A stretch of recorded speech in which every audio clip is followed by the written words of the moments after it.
I'm George Scott. I'm 72 years old, and we own the Scots Jamaican Bakery, my wife and I, here in Hartford, Connecticut. I started off in Jamaica and spent some 30 years there as an educator. I was headmaster of a school. But around about the 70s, we had 4 growing children, and educators don't get well paid in most countries, least of all third world countries. So we decided that in order to educate our children the way we wanted to do, we'd migrate.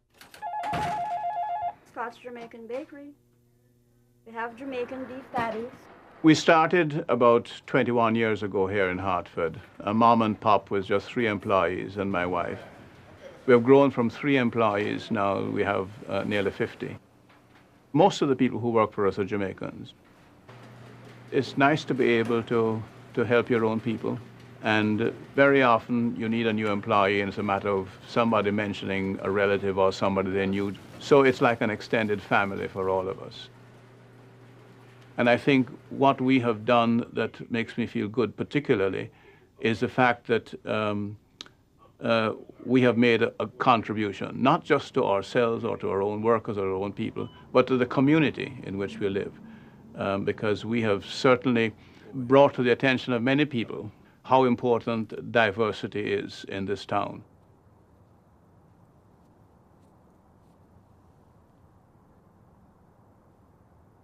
The poem that I've chosen to read is one that I really love. It's set in the mid-40s in Jamaica. The main person in the poem is a small farmer who ekes out a living in the very hard hillsides in Portland of Jamaica. He's proud of what he does, he knows who he is, and he's not afraid of facing anyone who wants to criticize him. I like it because of that expression of who a Jamaican is.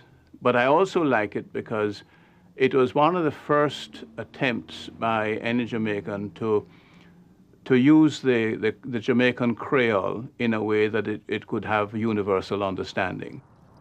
He talks about places and things that I'm familiar with, you know, as a youngster growing up in Jamaica. When he talks about mullet and janga swimming in the pool, I used to, you know, wade into the stream and try and catch these janga, which is like a little shrimp, you know, under the rocks.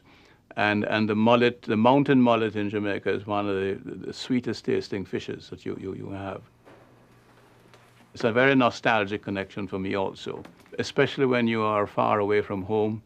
It kind of brings back the memories of who you are, who your people are, and what we stand for. The Song of the Banana Man by Evan Jones. Tourist white man wiping his face met me in Golden Grove Marketplace. He looked at me old clothes brown with stain and soaked right through with the Portland rain. He cast up his eye and turned up his nose. He says, "You're a beggar man, I suppose. Boy, get some occupation. Be of some service to your nation." I said, "By God and this big right hand, you must recognize a banana man.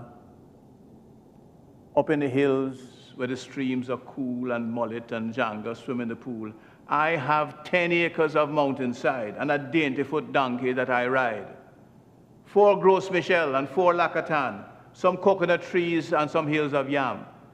And I pasture on that very same land 5 she-goat and a big black ram. That, by God and this big right hand, is the property of a banana man. I leave my yard early morning time and set my foot to the mountain climb. I bend my back to the hot sun tile and my cutlass ring on the stony soil, plowing and weeding, digging and planting till Master Sun drop back at John Crow Mountain. Then home again in the cool evening time, perhaps whistling this little rhyme, praise God and my big right hand, I will live and die a banana man. Banana Day is my special day. I cut my stems and I'm on my way, load up a donkey, leave the land, head down the hill to banana stand. When the truck come round, I take a ride all the way down to the harbor side. That is the night when you, tourist man, would change your place with a banana man. Yes, by God and this big right hand, I will live and die a banana man. The bay is calm. The moon is bright. The hills look black, for the sky is light.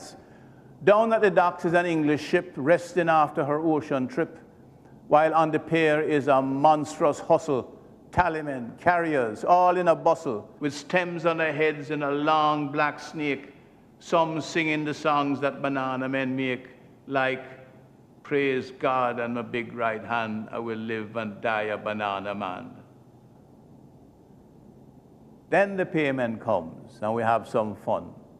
Me, Ezekiel, brother, and Duppy son, down at the bar near United Wharf, we knock back a white rum, bust a laugh, fill the empty bag for further toil with saltfish, breadfruit, coconut oil, then head back home to my yard to sleep, a proper sleep that is long and deep. Yes, by God and big right hand, I will live and die a banana man. So when you see these old clothes brown with stain and soak right through with the Portland rain, don't cast your eye nor turn up your nose. Don't judge a man by his patchy clothes. I am a strong man, a proud man, and I'm free. Free as these mountains, free as the sea. I know myself and I know my ways, and I will sing to the end of my days. Praise God and this big right hand. I will live and die a banana man. Jack Mandora, me not choose none.